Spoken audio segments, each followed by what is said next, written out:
ٹھنکو اور نیلو گھر سے باہر بھوجن لینے کے لیے نکلے تھے، لیکن شام ہو چکی تھی۔ وہ واپس نہیں آئے۔ وہ بہت پریشان تھی۔ ان کے گھر کے پاس ہی اس کے چاچا چاچی رہتے تھے۔ لالی ان کی طرف جاتی ہے۔ چاچا، چاچا۔ لالی بیٹا، کیا بات ہے؟ تم پریشان لگ رہی ہو۔ چاچا، ماں پتا کب سے بھوجن لینے گئے ہیں لیکن ابھی تک واپس نہیں آئے۔ مجھے ان کی بہت چنتا ہو رہی ہے۔ ادھر ہی ہوں گے، کہاں جانا ہے؟ یوں ہی کہیں گھومنے چلے گئے ہوں گے۔ ابھی تک دونوں کے سیر سپاٹے ہی ختم نہیں ہوتے۔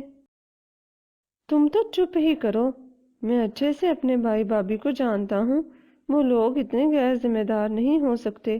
ضرور کوئی نہ کوئی پریشانی کی بات ہے۔ لالی بیٹا، تم پریشان مت ہونا، میں ابھی دیکھ کر آتا ہوں۔ کس ظالم نے یہ ظلم ڈال دیا؟ میں لالی کو جا کر کیا بتاؤں گا؟ اوپر والے کی کیسے سمسیا ہے؟ برجو بہت ہمت کر کے گھر جاتا ہے اور لالی کو سب بتاتا ہے۔ کیا ایسے کیسے ہو سکتا ہے؟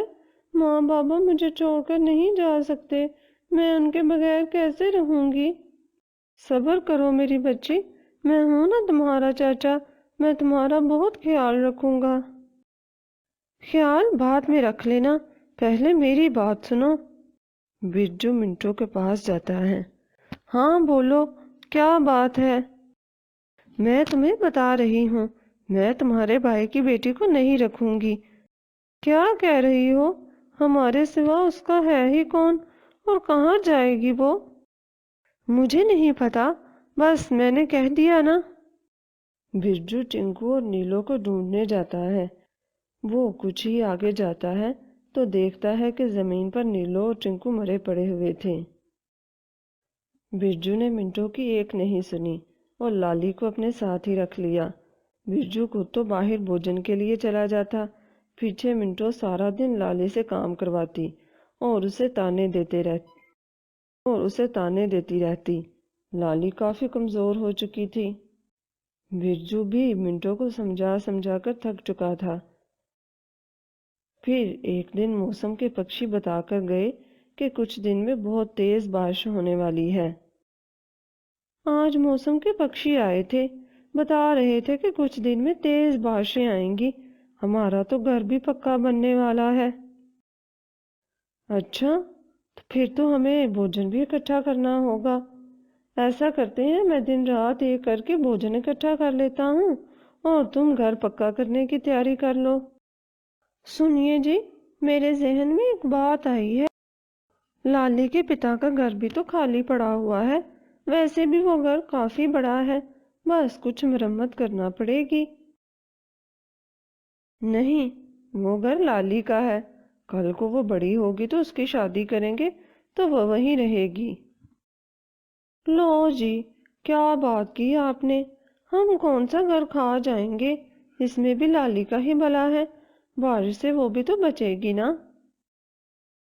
اچھا ٹھیک ہے، لیکن اب اس کی مرمت خود کرنا، یہ نہ ہو وہ بھی لالی سے کروانے لگ جاؤ۔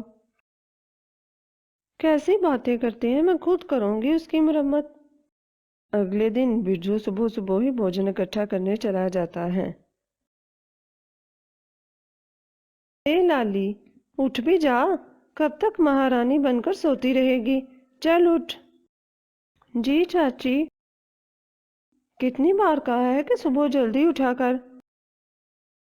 چاچی سارا دن کام کر کر کے تھکن ہو جاتی ہے، مجھ سے جلدی اٹھا ہی نہیں جاتا۔ ہاں ہاں، میں تو سارے کام تجھ سے ہی کرواتی ہوں، بہت ظلم کرتی ہوں نا میں تم پر، تو چلی کیوں نہیں جاتی یہاں سے؟ چل اٹھ، جلدی سے مٹی اور تنکے لے کر آ، اور ہاں، اپنے گھر ہی آ جانا، میں بھی وہیں جا رہی ہوں۔ کافی دیر بعد لالی بہت مشکل سے کچھ تنکے اور مٹی اٹھا کر لاتی ہے۔ اتنی دیر کہاں لگا دی؟ راستے میں کہیں بیٹھ گئی ہوگی نا کسی سہیلی کے پاس؟ نہیں چاچی، میں تو مٹی لینے گئی تھی، مٹی کافی دور تھی نا، اس لیے دیر ہو گئی۔ اچھا بس بس، اب جلدی سے یہ مٹی گھونسلے میں لگاؤ، اچھی طرح سے لگانا، بارش اندر نہ آنے پائے۔ وہ سارا کام لالی سے کرواتی ہے۔ شام کو وہ برجو سے کہتی ہے، اچھا بن گیا ہے نا گھونسلہ؟ صبح سے لگی تھی میں اکیلی جان، لالی تو پتہ نہیں کسی سہیلی کے پاس جا بیٹھی تھی۔ ہاں اچھا بن گیا ہے۔ اچھا ہے سہیلی کے پاس چلی جایا کرے، دل بہل جایا کرے گا اس کا۔ مجھے تو یقین ہی نہیں آ رہا یہ ہمارا گھونسلہ ہے۔ شکر ہے اس سال سکون سے رہیں گے، ورنہ ہر سال بارشوں میں ادھر ادھر رہنا پڑتا تھا۔ لیکن یاد رکھنا یہ ہمارا گھونسلہ نہیں ہے۔ بارش کا موسم گزر جائے تو میں لالی کی شادی کر دوں گا اور پھر وہ ہی اس گھونسلے میں رہے گی۔ منٹو کو یہ بات برداشت نہیں ہوتی۔ برجو خود تو سو جاتا ہے۔ منٹو سوچتی ہے، اس گھونسلے میں تو میں رہوں گی اور میرا بیٹا، اپنے چنٹو کی شادی کروں گی، اس کی دلہن اور ہم سب مل کر رہیں گے۔ اور ہاں، اس لالی کا تو کچھ نہ کچھ کرنا ہوگا۔ اگلے دن ہی تیز بارشیں شروع ہو گئی تھی۔ بارش اتنی تیز تھی کہ سبھی پکشیوں کے گھونسلے گر گئے تھے، صرف لالی کا گھونسلہ ہی بچا تھا۔ وہ کافی مضبوط بنا ہوا تھا۔ برجو بھی اب گھر پر ہی ہوتا تھا، باہر سے بھوجن تو لانا نہیں پڑتا تھا۔ منٹو کو موقع نہیں مل رہا تھا کہ وہ لالی کو گھر سے نکال لے۔ پھر شام کو بارش کچھ سمے کے لیے رکی۔ منٹو، میں باہر اپنے دوست کی طرف جا رہا ہوں، دیکھ کر آؤں بیچارہ کس حال میں ہے، آنے میں دیر ہو جائے گی، تم لوگ پریشان مت ہونا۔ ٹھیک ہے۔ برجو چلا جاتا ہے۔ موقع اچھا ہے، چنٹو کو گھر پر ہی چھوڑ جاتی ہوں۔ موسم کا کیا ہے، کب خراب ہو جائے، میرا چنٹو کہیں بیمار نہ پڑ جائے۔ لالی اٹھو، تمہارے چاچا کہہ کر گئے ہیں کہ ان کے لیے کھچڑی بناؤں، لیکن گھر پر کھچڑی کا سارا سامان نہیں ہے، چلو میرے ساتھ۔ لالی بہت معصوم تھی، وہ چاچی کے ساتھ چل پڑتی ہے۔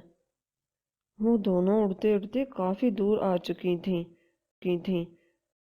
یہ جگہ ٹھیک رہے گی، ویسے بھی کچھ دیر میں بارش آنے والی ہے، لالی کو واپسی کا راستہ تو یاد نہیں ہوگا اور پھر یہیں کہیں مر کھپ جائے گی۔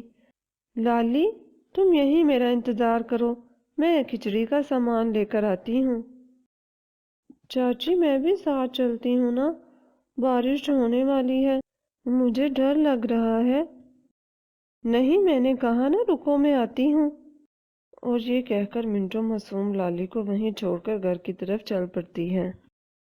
دوسری طرف چنٹو بھی گھر پر اکیلا تھا۔ بارش کے بعد سانپ بھی اپنے بلوں سے باہر نکلے تھے۔ تبھی ایک سانپ دھیرے دھیرے چنٹو کے گھونسلے کی طرف بڑھ رہا تھا۔ وہ چنٹو کے گھونسلے میں پہنچ کر اسے ڈس لیتا ہے۔ تبھی بارش شروع ہو جاتی ہے۔ سانپ جلدی سے اپنے بل کی طرف چلا جاتا ہے۔ منٹو بھی گھر پہنچ جاتی ہے۔ چنٹو بیٹا اٹھو، تمہارے پتا جی آنے والے ہیں۔ منٹو کے بار بار اٹھانے پر چنٹو نہیں اٹھ رہا تھا۔ کچھ ہی دیر میں برجو بھی آ جاتا ہے۔ دیکھیے نا، یہ چنٹو اٹھ ہی نہیں رہا۔ لالی کدھر ہے؟ لالی وہ تو اپنی دوست کی طرف گئی تھی، مجھے تو یہی بتا کر گئی تھی، آپ یہ چنٹو کو دیکھیے نا۔ برجو چنٹو کو دیکھنے آگے بڑھتا ہے۔ تبھی اسے چنٹو کے شریر پر سانپ کے ڈسنے کا نشان نظر آتا ہے۔ کہاں تھی تم؟ یہ دیکھو ہمارے بیٹے کو سانپ نے ڈس لیا ہے، اب یہ مر چکا ہے، کبھی واپس نہیں آئے گا۔ سانپ؟ نہیں، یہ نہیں ہو سکتا، میرا چنٹو مجھے چھوڑ کر نہیں جا سکتا۔ باہر زوروں کی بارش ہو رہی تھی۔ منٹو کو اپنی غلطی کا احساس ہو چکا تھا۔ یہ سب میرے پاپوں کی سزا ہے، میں نے لالی کے ساتھ غلط کیا نا، تبھی میرے ساتھ ایسا ہوا۔ کیا کیا تم نے لالی کے ساتھ؟ پھر وہ برجو کو ساری بات بتاتی ہے۔ یہ کیا کیا تم نے؟ ضرور اس معصوم کی ہی آہ لگی ہے ہمیں، چلو اب اسے ڈوبنے چلتے ہیں۔ دوسری طرف لالی زوروں کی بارش میں ایک پیڑ کے نیچے بیٹھی تھی۔ وہ بیٹھی رو رہی تھی۔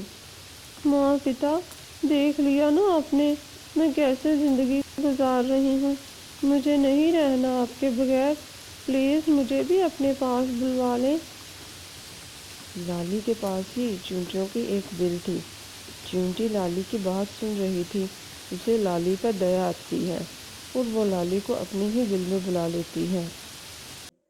بظاہر باہر سے چھوٹی دکھنے والی بل اندر سے کافی بڑی تھی۔